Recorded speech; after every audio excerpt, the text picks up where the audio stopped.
শিলকুড়ি ধরমখাল চাকমাটিলা জমি বিতর্ক এলাকা পরিদর্শনে বিধায়ক কিশোর নাথ বড়খলা প্রতিনিধি। গত কয়েকদিন ধরে শিলকুড়ি ধরমখাল চাকমাটিলা এলাকার জমি সংক্রান্ত বিষয় নিয়ে সামাজিক মাধ্যমে বিভিন্ন আলোচনা ও বিতর্কের সৃষ্টি হওয়ার পর বড়খলা সমষ্টির বিধায়ক কিশোর নাথ সংশ্লিষ্ট এলাকা পরিদর্শন করেন। দলীয় কার্যকর্তাদের সঙ্গে নিয়ে এলাকায় পৌঁছে তিনি স্থানীয় বাসিন্দাদের সঙ্গে মতবিনিময় করেন এবং উনাদের বক্তব্য, সমস্যা ও উদ্বেগের বিষয়গুলি মনোযোগ সহকারে শোনেন। পাশাপাশি জমি সংক্রান্ত বিষয়ের বাস্তব পরিস্থিতি সম্পর্কে বিস্তারিত খোঁজখবর নেন। পরিদর্শন ও স্থানীয় জনগণের সঙ্গে আলোচনার ভিত্তিতে বিধায়ক কিশোর নাথ জানান যে এলাকায় বসবাসকারী মানুষ দীর্ঘদিন ধরে সেখানে বসবাস করে আসছেন এবং উনারা স্থানীয় বাসিন্দা।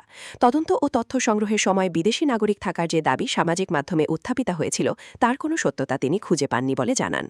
তিনি বলেন, সামাজিক মাধ্যমে প্রচারিত তথ্যের পরিবর্তে বাস্তব পরিস্থিতি যাচাই করা অত্যন্ত গুরুত্বপূর্ণ। এলাকার মানুষের বক্তব্য ও প্রাপ্ত তথ্য অনুযায়ী এখানে বসবাসকারী সকলেই স্থানীয় বাসিন্দা। তাই কোনো ভ্রমভ্রান্তিকর তথ্য প্রচার না করে শান্তি ও সম্প্রীতি বজায় রাখা সকলের দায়িত্ব।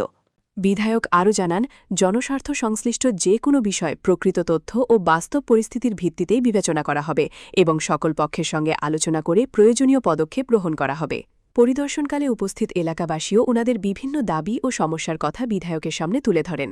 জনগণের স্বার্থ রক্ষা এবং এলাকার সার্বিক উন্নয়নের লক্ষ্যে তিনি সর্বদা কাজ করে যাবেন বলেও আশ্বাস দেন।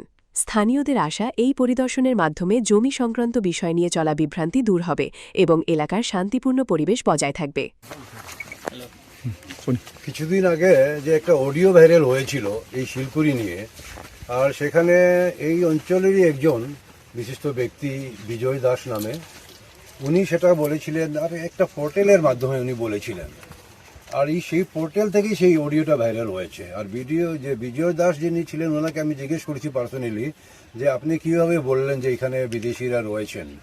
তখন উনি আবার স্বীকার করেছেন যে এটা আমার ভুল হয়ে গেছে, আমার কথাটা বলতে আমার স্লিপ অফ টাং বেরিয়ে গেছে, আমার ভুল হয়েছে। আর যার জন্য সেটা নিয়ে আমি আরেকটা নিজের ভিডিও করে আমি সোশ্যাল মিডিয়াতে দিয়েছি। কিন্তু আমার প্রথম ভিডিওটা সেই যে পোর্টাল চ্যানেলটা সেটা অনেকেই বাজিয়েছে, কিন্তু পরে যে আমি সংশোধন করে দিয়েছি সেটা আমার ভুল হয়েছে বলাটা, সেটা কিন্তু কোনো পোর্টালে আসেনি বা কোনো মিডিয়াতে আসেনি। তা আমি এটাই বলবো, যারা পোর্টাল চ্যানেল রয়েছেন, মিডিয়াতে যারা রয়েছেন, যারা আপনারা এই শিলকুড়ি নিয়ে নিউজ করেছেন, আপনারা সেই বিজয় দাসের যেটা ক্ষেত্রে যারা জায়গা দিছে তারা 2 টাকা হোক 4 টাকা হোক দিছে, মূল্য দিয়ে নিছে। এখন কথা হইছে যে এটার মধ্যে ডিসপুট লাগাইবার লাগিয়া কয়েকজন, আমি কইম দলাল প্রকৃতিকের মানুষ, আজকে আমরা টি গার্ডেনের মধ্যে আর আমরা বাঙালি সমাজের মধ্যে একটা দ্বন্দ্ব লাগাইতে চাই, ব্যর্থ চেষ্টা, এটা কোনোদিন সফল হবে না।